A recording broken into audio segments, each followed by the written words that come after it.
Welcome to Mortal Musing 7, the chronicle of my journey in fighting terminal cancer. We'll get more in detail than that. You can see the other musings for details. This one is more kind of an update and continuing the saga. It's been a while since I've chatted with you folks, so I'll bring you up to date. My last musing was on the 10th.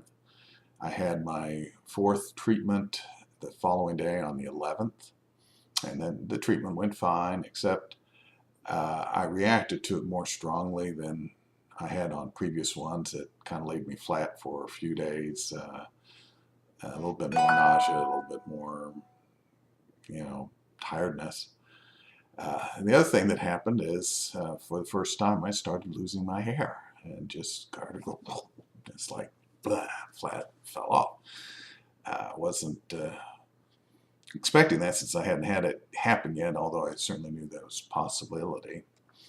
But the good news is that I still got some. I mean, it's still full head of hair for now, messy now, but still there. It's a lot thinner. It's kind of thinned down to my mother's side. Unfortunately, I had my fifth treatment yesterday. We did it on Monday because last Friday was Black Friday and didn't want to go to Atlanta, especially since my son was visiting from Los Angeles, and I didn't want to drag him all the way to Atlanta to sit around all day. So we rescheduled it for yesterday. And that treatment actually went extremely well. So far, knock on wood, I haven't had any ill effects. I'm feeling pretty darn good, except for a little tired, which I guess I'm a little anemic, which is normal with the treatment. So got to be a little more careful in what I eat, I guess. But not worried about that. Very low on phosphorus, so they'll probably give me some phosphorus or something to stick with. But other than that, generally good health right now. Probably am going to lose the rest of my hair this treatment around, or certainly thin down, so you'll be seeing more of the ball cap. Of course, I'm a proud backer of my KU Jayhawks and my Kansas City Chiefs. They did great this weekend. Also, since my last talk, had a lot of busy times. First thing was I made another trip to Texas on business. This time I drove. And the way I do it is I stop in Vicksburg on the way there and on the way back overnight to break it into shorter drives. So most I'm on the road is 6 hours. And to be honest, I wasn't sure I was going to be able to handle that. Pre-cancer, that's an easy drive for me. Heck, 10 hours is an easy drive. But I wasn't sure how it would be on this with all everything that's going on. But good news is it went well. I don't know that I would want to drive much more than 6 hours yet until I get this fatigue thing beat. But pain-wise, everything, the physical trip was fine, and the business side of the trip went excellently. No complaints. I got everything I wanted to accomplish accomplished. So it was a wonderful trip from that standpoint. Made it back last week. And then my son, Matthew, came to visit for the Thanksgiving holiday. He flew in from Los Angeles on his own nickel. That's impressive. And this was probably, without question, the best stay that he's had here. And I'm so proud of him. He's really grown up in front of my eyes. And just in the last year, the maturity that he has come is wonderful. I mean, he's there. Very, very proud of him. Like last year, you'd have to twist his arm to get him to do chores around the house and stuff like that. And this time, he was digging in there. I didn't have to ask. He was requesting. And I'm just touched me to death. And see that kind of support and love is just really rewarding. And he was super nice to his evil stepmother and told her that she would always be part of his family, no matter what. So that touched her, and by extension touched me a great deal too. So I feel very good about all of that. The other thing that happened yesterday, in addition to the chemo, I had 2 MRIs done, one with contrast, one without, and a CAT scan. This is it. This is the long-awaited progress report. Unfortunately, I won't know the results until I go back to the doctor on December 9th, which will also be when I have my 6th treatment. But I'm feeling so much better. And the pain in my abdomen has decreased so dramatically that I'm very optimistic that I'm going to hear good news. Now, if you might remember from a previous musing, the last time I had a scan for the cancer was the PET scan, and I had a full-out panic attack before the PET scan. And my conviction is that panic attack was not from my claustrophobia, because I've had numerous CAT scans, not PET scans, but MRIs, and been in tubes and all of that. And while they're scary, I never had a panic attack for them. And this one was on several orders of magnitude greater. And I realized afterwards that it wasn't the test itself, it was the meaning behind the test, what it meant, and what I knew in my heart of hearts that I was going to find. Well, this time, I didn't have one. I could feel it when they first put me in there. I could feel it starting to well up, but I kept it under control this time. It wasn't nearly as bad. And they gave me headphones, and they were able to play classic rock, and so I was able to listen to that, and that certainly helped me focus and calm myself down. So I made it through about 45 minutes. And then the CAT scan was nothing. That took 5 minutes. I was shocked, because the last time I had a CAT scan, it was like a 20-minute thing. So that was a piece of cake. So anyway, we'll know, knock on wood, hopefully those will be good results, and say that I'm on the road to winning.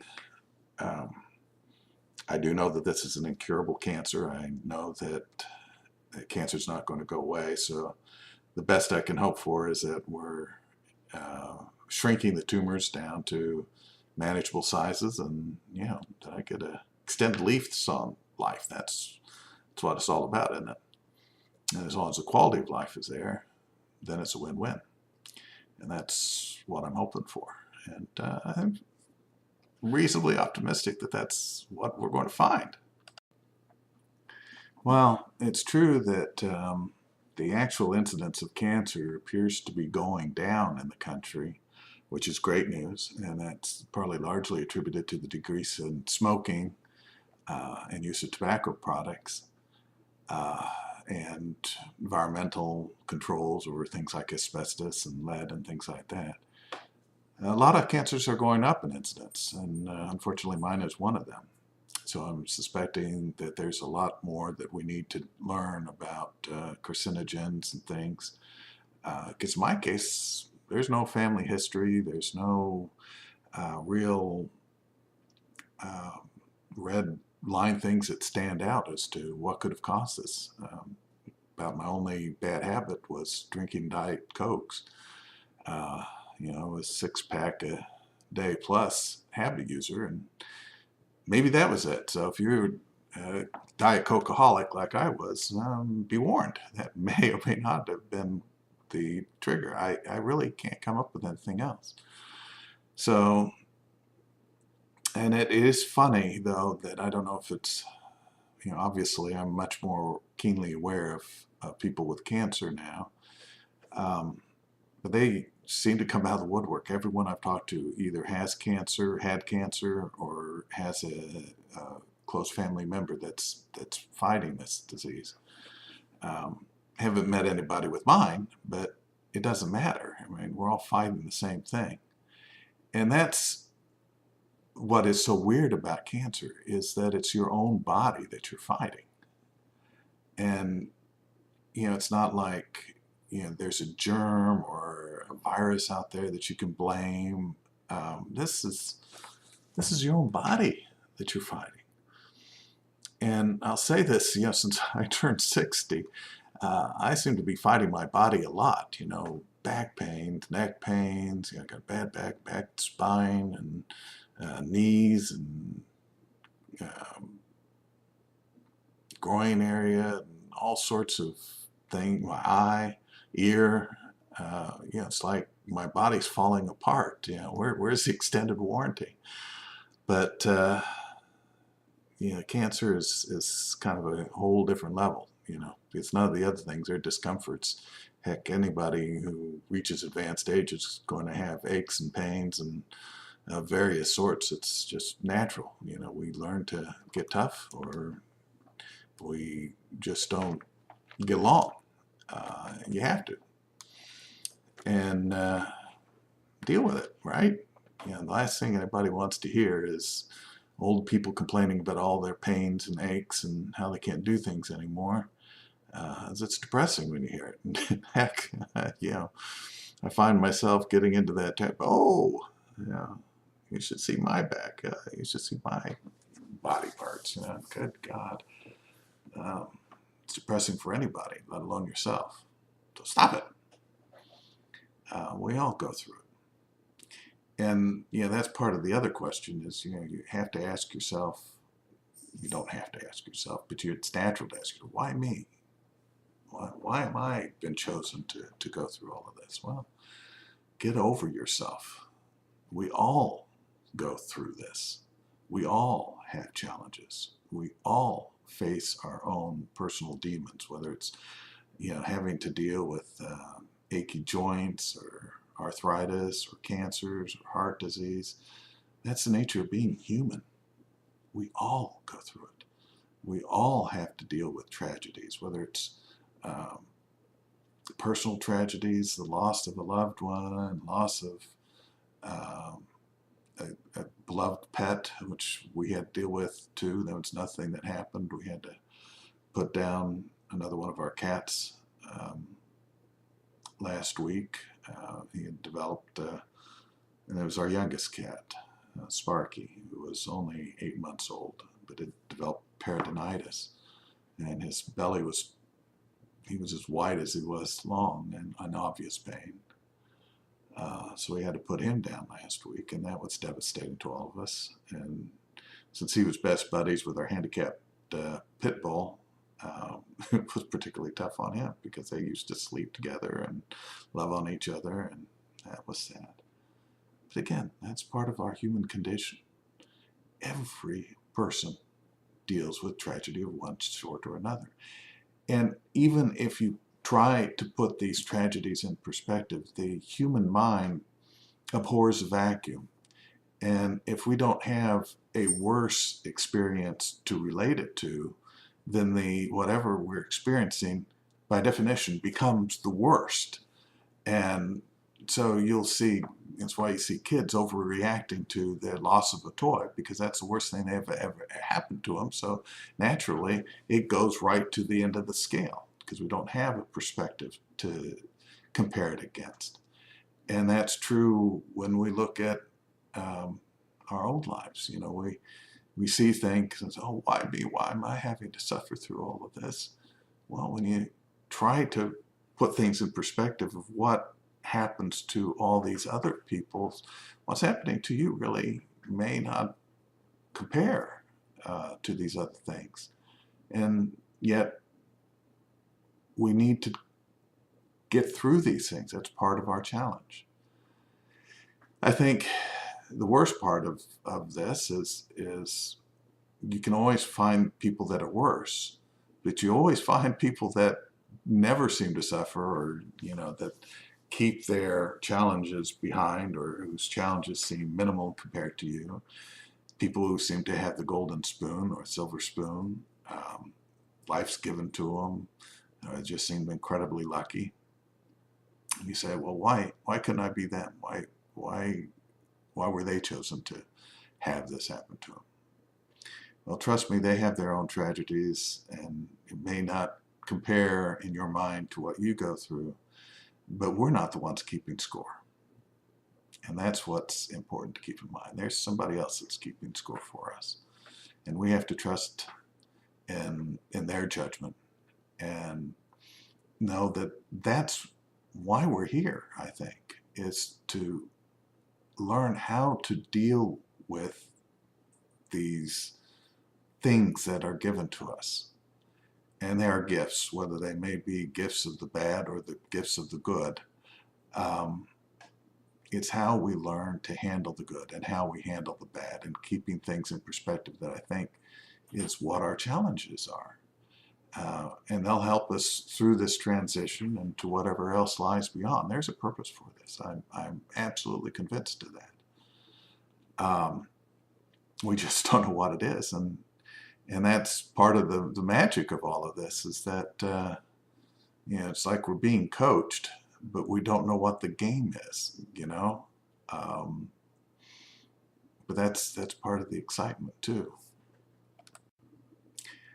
I hope to have a next musing perhaps on yin and yang, because I'm a big believer in that. I'm a big believer in balance, that they're good, what we traditionally call good forces and traditionally call bad forces. Others may call them, perhaps more accurately, constructive forces and destructive forces, yin and yang. And you can't have one without the other, and that's part of the human condition. And it's understanding this constructive and destructive things that our body has all the time. Our body is constantly destructing itself and rebuilding itself, just like we are in life. And it's understanding that it's not all one or the other, that it is the balance that's important. Anyway, I'll close with that because that's something that deserves its own musing. But thanks for listening, and good love, good life.